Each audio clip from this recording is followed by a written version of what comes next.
Hello everyone, আমি বিদিশা। আজকে একটা ইভিনিং ডেটের ভিডিও নিয়ে চলে এসেছি। তো অ্যাকচুয়ালি আমরা প্ল্যান করে রেখেছিলাম কি আজকে বিকেলবেলাতে রেডি ফেডি হয়ে বেরোবো।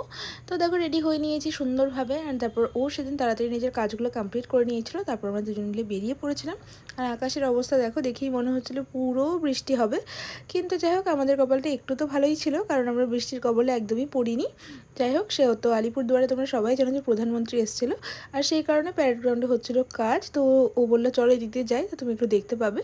তো ভালোই লাগছিলো দেখতে। আর তারপর আমরা চলে গেছিলাম উইনিতে। আর উইনিতে সে যাওয়ার কারণটা হচ্ছে আমরা ভেজ খাওয়া দাওয়া করবো সেই জন্যে।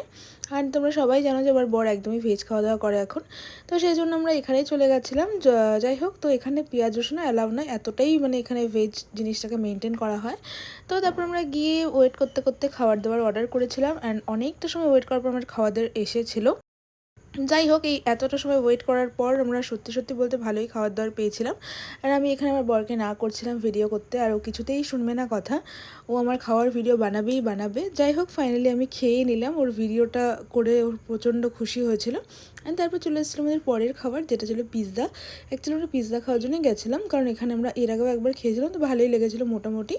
তো যাই হোক, পিৎজা টিৎজা খেয়ে যখনই ভাবলাম না হয়ে গেছে খাওয়া দাওয়া, এবার আমরা বেরোবো, ঠিক তখনই বাইরে গিয়ে আমরা দুজন মিলে আরও দুটো জিনিস নিয়ে নিলাম।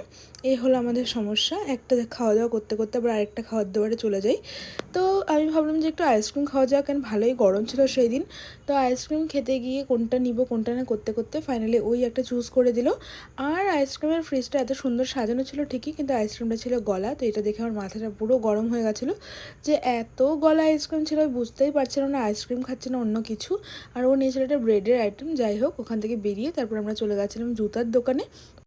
আমার জুতা নেওয়ার ছিল, কিন্তু আমার কপালটা খারাপ ছিল, কারণ আমার জুতা কেনাটা সেদিন আর হয়নি, কারণ আমি যেরকম চাচ্ছিলাম সেরকম পাচ্ছিলামই না। তারপর আমাকে বাজারে ছেড়ে দিয়েছিলেন, বাজারে আমার কিছু কাজ ছিল মানে কেনাকাটা, সেগুলো কমপ্লিট করে আমি বাড়ি ফিরেছিলাম।